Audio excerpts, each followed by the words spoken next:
Well, well, well. These YouTube streets is really on fire, right? You know, this sector is very difficult not to watch.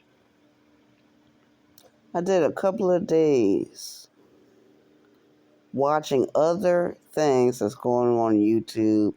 Been watching movies, looking at different music videos, been looking at clips on food preparation, and I'll just be all over the place. But when I come back to the sector, I see that more things are happening.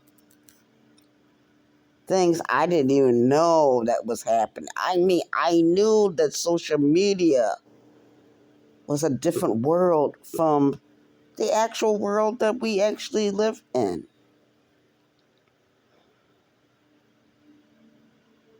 I watched the differences between the two worlds. It's just like if you go to prison and you compare it to the outside world, it's two different worlds. It's two different existences. It's two different things. And I'm starting to hear more and more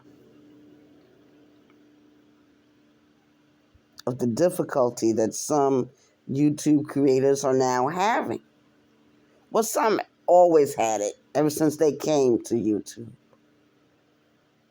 When you come in like a thunderbolt, you're going to leave like a thunderbolt. And that's usually the way it happens. I came in on a humble, I'm leaving on a humble. It's going to be different from the way I came in, though. Because I came in talking about different subjects on YouTube streets. I mean, I was all into politics, everyday things that's going on, my attitude about being a part of the working class. Being a part of the working class. And don't you know that being a blue-collar worker, it's different from being any other type of worker. The money, depending on what kind of job you got, can be sometimes good or not so good.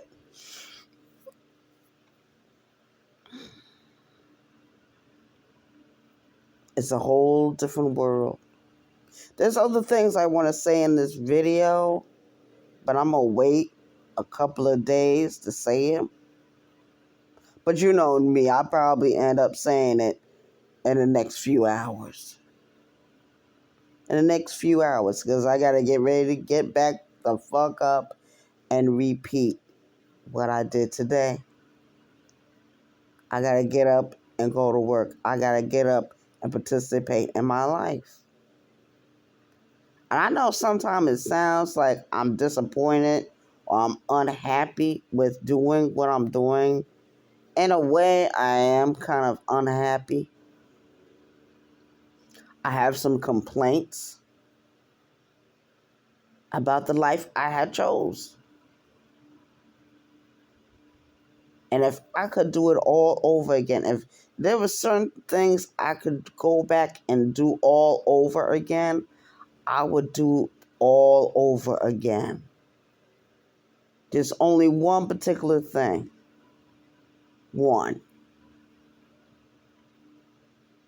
And I probably wouldn't even be sitting here talking on this YouTube app. You know what I mean? Do you dig? And I wish I would have pursued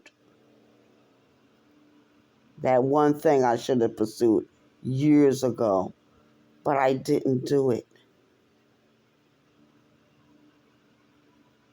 I think it was just easier not to do it.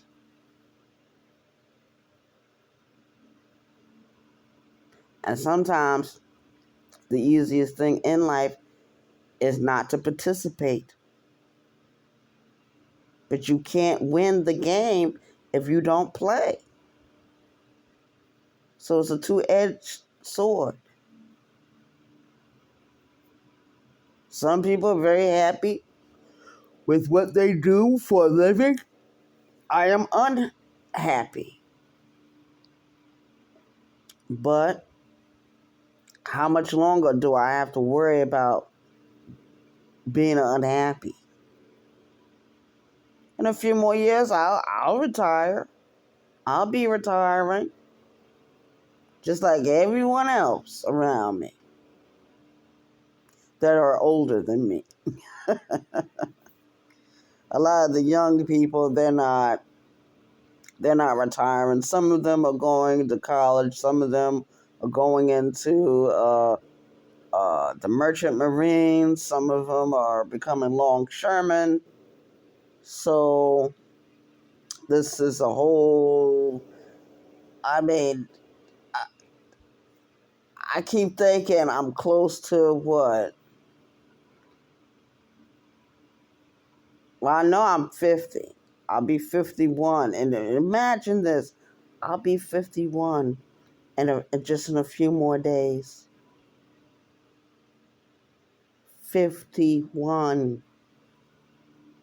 There's been some changes. It's not a whole lot of change, but it's been some changes. Like certain people are no longer a part of my life. I had to cut them out or just stop dealing with them altogether. When I started standing back and looking at the whole picture, because sometimes it takes people from the outside of you to be looking inside your window to be able to tell you, hey, Arabia, I think that's the wrong person for you. I think maybe you need to step back from that particular situation. And when I look back on the years I've wasted with certain things and certain people, there's a deep regret. I know I had my reasons for doing certain things, but those reasons were job turkey reasons. It stifled my growth as a person. Certain people just don't belong. You know what I mean? And it doesn't take you a year or two to figure that out. It might just take you a week to figure it out. And you can't give everybody chance after chance after chance. You can't do it. I know that some people talk about being flexible. How flexible do you have to be before that person actually breaks your back or breaks your spirit or breaks something else that's of value to you that they don't value? And a lot of people don't value your time. A lot of people don't value your boundaries.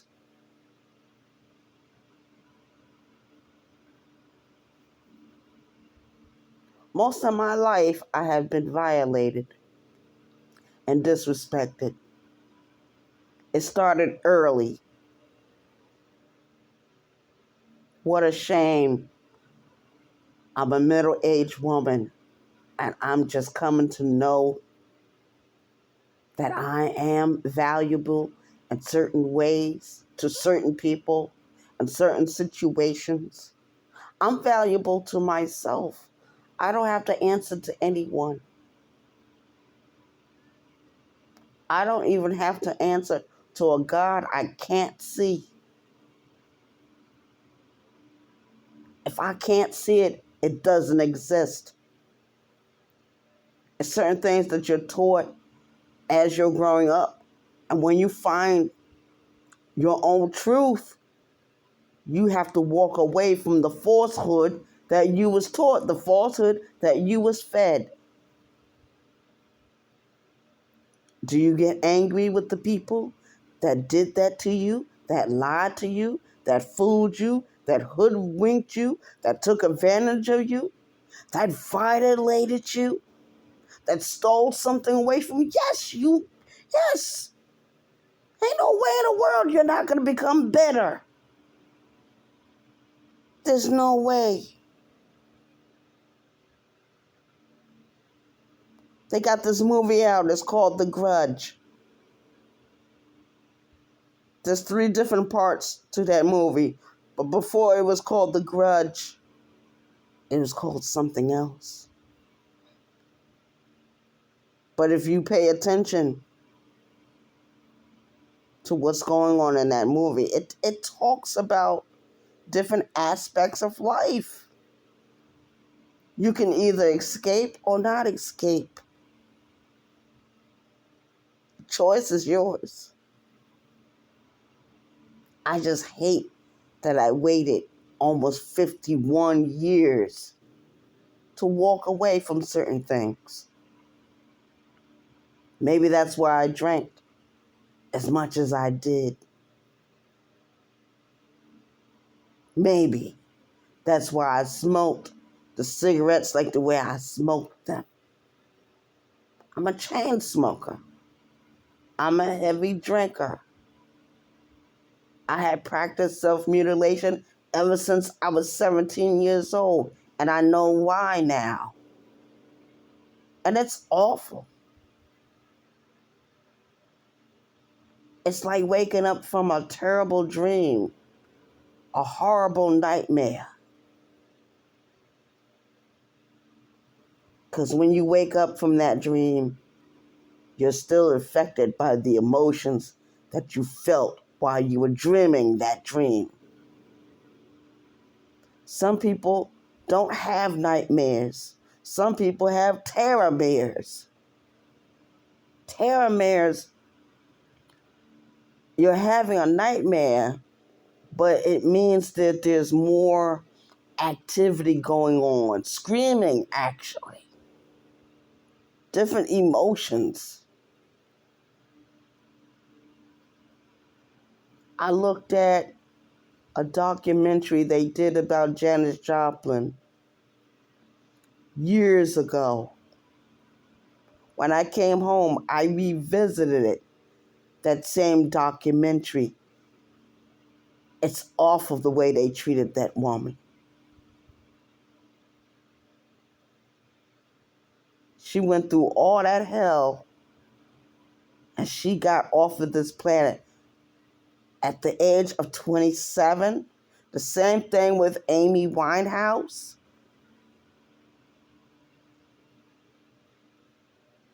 And there's plenty others that's part of that 27 club that I have not mentioned.